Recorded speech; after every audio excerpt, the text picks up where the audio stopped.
Amigos, buenas noches. Quiero dar la bienvenida a su canal, donde daremos vida y voz a todas sus historias y relatos.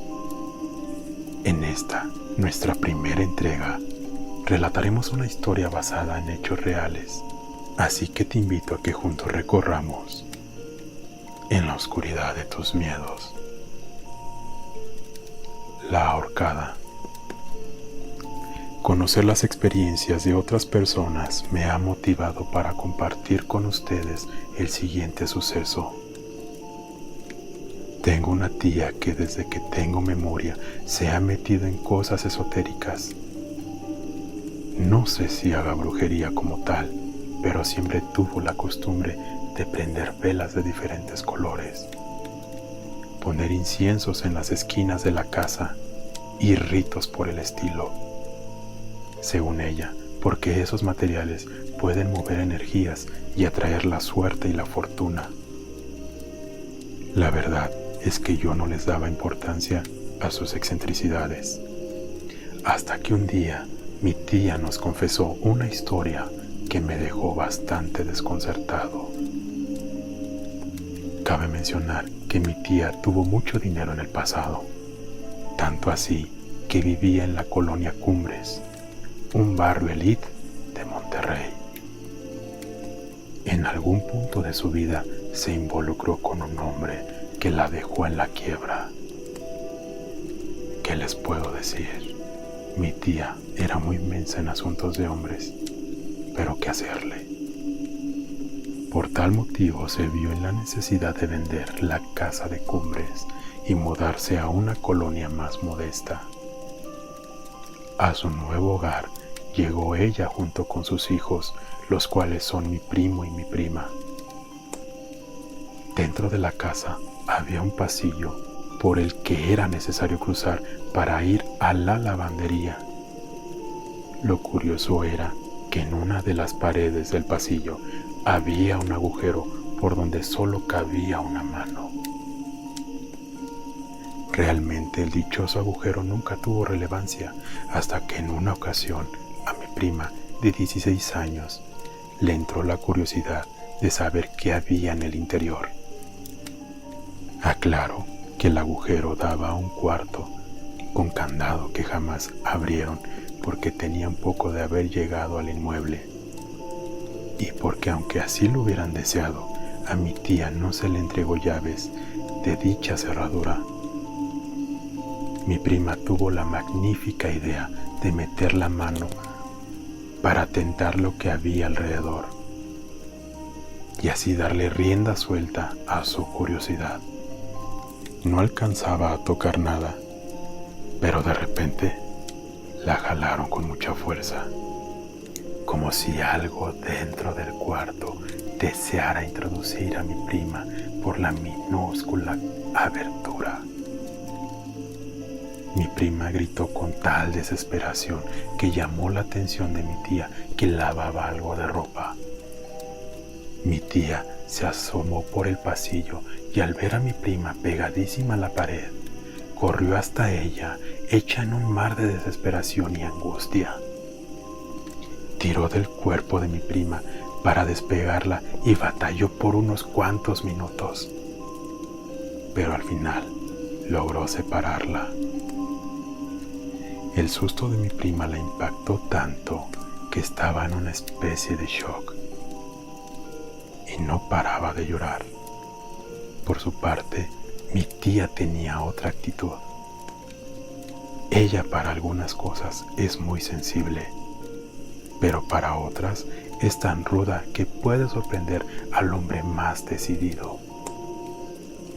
Como no tenía en su posesión la llave de la cerradura, corrió por un mazo y comenzó a derrumbar la pared. Luego de un rato, logró derrumbar un pedazo lo suficientemente grande para que pudiera entrar. Dentro se encontró con una gran variedad de muñecas. Entre tantas, hubo una que le estremeció. Era una muñeca de medio metro de estatura, que de una manera horrorosa tenía la mano extendida. como si quisiera saludar a alguien o deseara alcanzar algo. Mi tía y su hija se consternaron tanto al descubrir los juguetes que en ese momento guardaron todo en bolsas de plástico y las tiraron a la basura. Pasaron 2 semanas de lo ocurrido hasta que una noche, cuando mi tía volvía de cerrar su negocio, a eso de las 11 de la noche, vio pasar a una viejita con la misma muñeca del brazo extendido. La anciana jorobada, de piel rugosa y con una trenza mal anudada, volteó a ver a mi tía con desprecio. Cuenta mi tía que la vieja tenía los ojos demasiado enrojecidos. En un breve momento, la mujer se detuvo y sonrió. Inmediatamente después, se giró y reanudó su camino. Con movimientos torpes y temblorosa, mi tía intentaba abrir el portón, pero por alguna razón no podía. Cuando volvió a mirar a la anciana, se dio cuenta que la mujer ya iba muy adelantada, desapareciendo en la calle siguiente.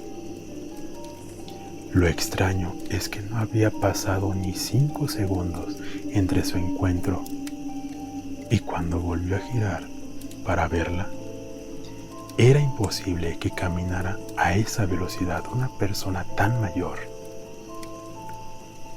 Por algún tiempo mi tía estuvo muy afectada, a pesar de haber sido siempre muy preventiva y creyente de estos asuntos. Para su mala suerte, las desgracias apenas comenzarían a hostigarla a ella y sus hijos. Desde ese día empezaron a escucharse ruidos en la casa, sonidos semejantes a cuando alguien sube y baja las escaleras, pero arrastrando cadenas en cada paso. El sonido era tan tétrico que se vieron orillados a dormir todos juntos en una misma habitación. Mi tía bendijo la casa día a día, pero los eventos paranormales no dejaron de suceder. De escuchar pasos en las escaleras, pasaron a oír ruidos en la azotea, que de igual forma parecían cadenas arrastrándose. En este punto solo eran ruidos, y con el pasar del tiempo fueron acostumbrándose, y así vivieron durante aproximadamente 6 meses. Las cosas cambiaron cuando un fin de semana fueron a unas cabañas en Santiago, Nuevo León, y pasaron allá todo el fin de semana. El lunes que llegaron a la casa, tan pronto entraron, una vecina fue a hablarles. Se trataba de la vecina de la casa de al lado, cuya propiedad era una vivienda de 3 pisos. En el poco tiempo que llevaban en ese domicilio, mi tía pudo darse cuenta que aquella mujer era bastante seria. La vecina fue a aconsejarles que se mudaran lo más pronto posible de ahí. Resultaba obvio que la casa no era el mejor lugar del mundo, pero la insistencia de la vecina inquietó a mi tía, y ella le preguntó que por qué le decía todas esas cosas, a lo que la vecina respondió: el sábado que no estuvieron, creí escuchar un ruido en su propiedad, justo en el patio de la 2ª planta. Cabe aclarar que ese patio estaba en la parte trasera y se podía ver desde el 3er piso de la casa de la vecina.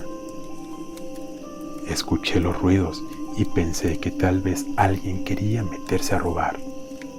Prosiguió. Me apresuré a salir sin hacer tanto escándalo porque no quería alarmar a los demás vecinos. Aunque, si les digo la verdad, tenía la sospecha que se tratara de otra cosa. Se fijó hacia el patio de mi tía y dijo haber encontrado una escena realmente perturbadora. En el patio de la tía estaba una anciana columpiándose en una mecedora. Sostenía una muñeca con la mano estirada y ahorcándola con una cadena. Mientras se mecía, la anciana parecía cantar algo que la vecina no pudo comprender. La macabra escena le hizo recordar una historia que su abuela le había contado a su mamá y esta a la vecina. La casa de 3 pisos fue propiedad de la abuela y se fue heredando hasta llegar a la vecina. Su abuela contó que había visto a la misma anciana meciéndose en aquel patio. Y poco tiempo después, la hija de los propietarios se suicidó. Decidió quitarse la vida ahorcándose con una cadena en su cuarto. Entre la plática, se dieron cuenta que el cuarto de la fallecida era el mismo en el que se quedaba a dormir mi prima. El mismo día en que regresaron de las cabañas, mi prima había decidido cambiarse a esa habitación, porque como mencioné antes, todos se quedaban en una misma habitación. Mi tía reveló su encuentro con la anciana unos meses atrás. La vecina le respondió que al parecer la anciana era la abuela de la chica que se ahorcó. Decían los vecinos que la vieja era una bruja. Nunca se comprobó nada, pero tenía actitudes muy desagradables. No saludaba a la gente y cuando abría la boca era solo para insultar. Era todo menos amable. Además, era bien sabido que su esposo estaba a su total disposición. Parecía un cuerpo sin voluntad, que solo obedecía las órdenes y caprichos de la anciana. Desconocía si el suicidio fue provocado por la vieja, si fue un ofrecimiento o algo así. Nunca se supo la verdad. El día que volvieron, tomaron sus cosas y se marcharon a la casa de mis abuelos, en lo que encontraban otro lugar. La casa hechizada sigue en desuso hasta el día de hoy. Al parecer mi tía fue la última inquilina y después de eso nadie quiso rentar. Esto pasó hace unos 9 años aproximadamente y luego de esa experiencia no volvieron a vivir algo semejante. Mi tía consiguió una nueva casa y gracias a Dios viven en paz desde entonces. Amigos, les agradezco que me hayan acompañado y si quieres más historias como esta, háganmelas llegar al correo que les dejo en la descripción. No sin antes invitarlos a suscribirse y activar la campana para que ésta les notifique cuando subamos un nuevo video, así como también compartirlo y seguirnos en nuestras redes sociales. Y recuerden que todo lo sobrenatural es posible.